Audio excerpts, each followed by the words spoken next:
वस्त बलभद्र वस्त सब अपने अपने कामन में व्यस्त हैं, अकेले बैठे हैं ठाकुर जी, और अकेले बैठे बैठे खुद ही गा रहे हैं और खुद को ही नचा रहे हैं। नेक्स्ट से गोपाल जी आंगन में घूम घूम करके नृत्य कर रहे हैं और यशोदा मैया छिप छिप करके ठाकुर जी को देख रही है, दौड़ करके गई, नंद बाबा को बुला करके लाई है, बलराम जी को, और सुमंत जी चुप रहो, कोई हल्ला मत करियो, देख लाला अपने आप ही स्वर निकालने करे थे, उल्टो सीधो कचूरी गा रहे हैं, मैं तो बड़ो मलूक हूं, यही पे ही नाच रहे हैं ठाकुर जी, नेक नेक से चरण है ठाकुर जी, और गा गा करके अपने आप ही नाच रहे और मन ही मन रिझावत, खुद ही कभी हंसन लग जाए, कभी जोर से उछल करके और खुश हो जाए, ठाकुर जी की ये लीला है रही है।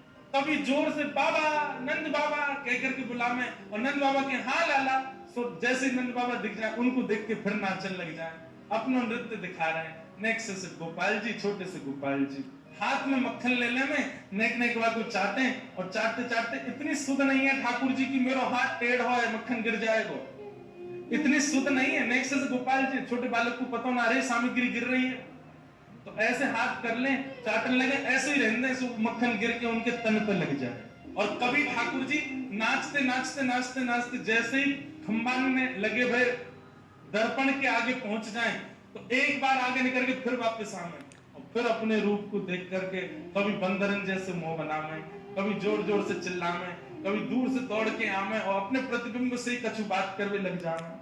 ऐसे ठाकुर जी की लीला चल रही है। सब मरिया लकुट देख करके नंद भवन छोड़ के जान लगे, बोले मैया अब दूसरा लाला ढूंढ लियो, मैं तो जा रहा हूँ अब छोड़ छाड़ के, रोज चोरी को इल्जाम लगाते मुंह पे हैं, कोई बात ही ना है, मैं आदमी को आदमी ना समझ रहे हैं, मैं नेक्स्ट सो लाला मैं बार बार कह रहा हूँ मैंने चोरी ना करी, इन गोपिन की बात न माने, तू मेरी बात ना मान नहीं है। जैसे ठाकुर जी घर छोड़ के जान लगे, यशोदा मैया तो घबराहट होने लगी, हाथ पांव फूल के मैया के दौड़ करके गई, लाला मैंने मान ली तेने नाय खाया माखन, तेने नाय पियो दही, मैया की गोद में चढ़ गए और मैया से बोले मैया अब एक काम कर, बोले कहा जो छड़ी लेके तुम मोकू डरावे वही छड़ी को उठा और भगा इन गोपिन को, यहाँ से पीछे पड़ी रहे 24 घंटा मेरे, और सब गोपिन को लेकर के यशोदा मैया भगा रहे। यशोदा मैया के कंठ से लग गए। ठाकुर जी बोले मैया तो मुझ पे भरोसा हो ना, मैं नहीं करूं चोरी। बोले हाँ लाला मुझे तो पे बहुत भरोसा हो। मैया एक बात कहूं, थोड़ी सी तो चोरी करी मैंने। देखी बाबा तो जाप में चलोगो, अब कहाँ जाएगो जय जय बच के। सो ठाकुर जी धीरे से गए और चौकी पर धरे शालिग्राम भगवान उठाया और मुंह में धर के बैठ गए, और जैसे कोई पान चूसता है ऐसे ठाकुर जी यहाँ से चूस रहे हैं मुंह में धर के शालिग्राम जी, और बैठ गए नंद बाबा के बगल में, आंख बंद करके इनको ध्यान चल रहा है। इतने में बाबा की माला पूरी है। जय हो मेरे साथ, जय जय। कहाँ चले गए? आइए यशोदा, ठाकुर जी कहाँ चले गए? बगल में छोटे भगत जी बैठे हैं, वो बिल्कुल महाराज ध्यान करके बैठे हैं, या तरफ शालिग्राम जी दबा रखे। लाला जी कहा है तेरे मुंह में? नंद बाबा ने एक गुलचा बना करके जैसे ही मुंह में दियो महाराज सोई शालिग्राम जी बाहर आ गए। नंद बाबा तो लिए उनको सिर से लगा में रोते रोते गया, अरे यशोदा देख आज कहाँ गए हो? ठाकुर जी ऐरी गोपी क्या कर रही है? बोले गोबर ले जा रही है लाला। बोले ऐसे ना ले जान दूंगो, पहले आपको दाम बता कहा देगी। गोपी बोली गोबर को कौन दाम लेवे लाला? बोले मैं लूंगो, चारों हमने खवायो, गैया हमारी, गौशाला हमारी, और गोबर ले जाएगी तू? लेके जाएगी तो मोल दे के जा।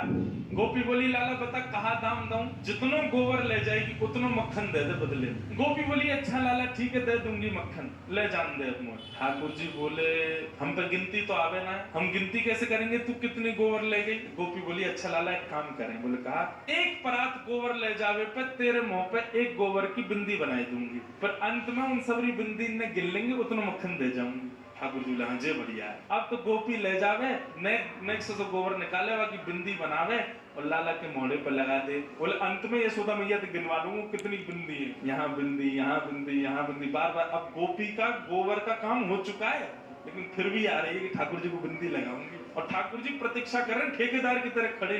अब की बार गोपी आई, जैसे ही गोबर उठाया ठाकुर जी मुंह कर हाँ बिंदी यहाँ लगा दे बिंदी। जैसे ही गोपी बिंदी लगाने लगी तो गोपी ने कहा किया, वो ने देखी ठाकुर जी कितने संभाल के अपनी बिंदी में रख रहे हैं, कहीं एक को गिर नहीं जाए। तो गोपी ने कहा कि अपनी परात टेढ़ी कर दी, पूरा गोबर ही मुंह पे डाल दिया ठाकुर जी के। सबरी बिंदी चली गई ठाकुर जी। लेकिन मेरी एक बात सुन ले, कहा मैं सबको लेके जाऊंगा, तू भी जावेगी, नंद बाबा जावेगो और रोहिणी मैया जावेगी, सबने मेरे ग्वाल बाल पूरे गोकुल को लेके जाएंगे मैया अपने ब्याह में। लेकिन मैया या दाऊ दादा ना लेके जाऊंगा मैं। मैया बोली क्यों, दाऊ दादा तेरे बड़े भैया भाई को ना लेके जाएगा? बोले मैया वो गोरो है, मैं कारो हूं। और कहीं ब्याह करते करते बहू ने दाऊ दादा देख लिया और वहां को मना के बोले ना ये कारी से ब्याह ना करूंगी, मैं तो गोरे से करूंगी, मेरा तो ब्याह टूट जाएगा मैया। लेकिन तू फिर भी चाहे कि मैं बलराम को लेके जाऊं, तो मोए गोरो दुल्हा बनाएगी जो कहूं, हसैना वहां की छोरी। ऐसे ठाकुर जी की मधुर लीला। यशोदा मैया इतनी आनंदित होती है, लाला तू ऐसी बात मत करेगा, नजर लग जाएगी तो काल की। मैया में बिहार ने बड़े बड़े कढ़ाई रखी, तो उस दिन पुजारी जी से गलती ये हो गई कि सामने मिठाई रखने की जगह, खीर रखने की जगह उन्होंने कड़ी रख दी। कड़ी रख दी, कड़ी के पीछे चावल रख दिए, चावल के पीछे मिष्ठान रखा और सब सजा दिए सामने। और सजा करके रसोई घर की किवाड़ लगा के 45 मिनट का भोग लगता है, 45 मिनट के लिए पुजारी जी चले गए। 45 मिनट बाद जैसे ही पुजारी जी भीतर आए तो क्या देखा, सिंहासन पर ठाकुर जी है ही नहीं। ठाकुर जी है ही नहीं वहां पर। पुजारी जी बोले अरे भैया ठाकुर जी कहां गए, पूरे मंदिर में हल्ला है, वो सब इकट्ठे है गए, ठाकुर जी कहां चले गए? कोई ने कही बोले छोटे से ठाकुर जी है सके, इनमें कढ़ाई में गिर गए हो, छान हो। तो सिंहासन के आगे वाली जो कड़ी की कढ़ाई ही कही जैसे ही छानी, तो जैसी छानी तो वहां में ठाकुर जी निकल आए। अब तो महाराज पुजारी जी बड़े जोर से हंसे, बोले अरे लाल जी को कड़ी इतनी भाग गई, इतनी बढ़िया लगी कड़ी की, वहां में कूद ही गए। अब तो भैया रोज कड़ी बनेगी ठाकुर जी के काज। अब तो कोई भी उत्सव हो, कछु भी हो, रोज कड़ी बन रही है, रोज ठाकुर जी के आगे कड़ी रखी जावे। 10 दिन तक रोज कड़ी रखी, तो 10वें दिन रात में सपने में पुजारी जी के सपने में ठाकुर जी आ गए और रोने लगे जोर जोर से। पुजारी जी बोले ठाकुर जी रो काहे क्यों रहे हो? बोले मैं यहाँ मारे रो रहा हूं, तुम रोज कड़ी को भोग लगा रहे हो। बोले मैं तो यहाँ मारे लगा रहा हूं, बाद में आप कड़ी में कूद गए, इतनी बढ़िया लगी कि वहां में डूब ही गए, तो हमको लगी कड़ी ज्यादा पसंद आ गई है, तो रोज कड़ी को भोग लग रहा है। ठाकुर जी बोले अरे मैं कड़ी खावे को ना कूदो, तो फिर काय को कूदे? बोले तुमने खीर दूर रख दी, मैं तो खीर खावे जा रहा हूं, बीच में कड़ी पड़ गई तो वहां में गिर गो। अब तुमको लगी कि मुझको कड़ी पसंद है, तो रोज कड़ी को भोग लगा रहे हो। भैया मैं तो खीर खावे जा रहा हूं। फिर पुजारी जी ने क्षमा मांगी, अरे हमसे अपराध है गयो। तब से फिर ठाकुर जी को मिठाई आगे रखी जाए, वाके पीछे नमकीन सामग्री रखी जाए। और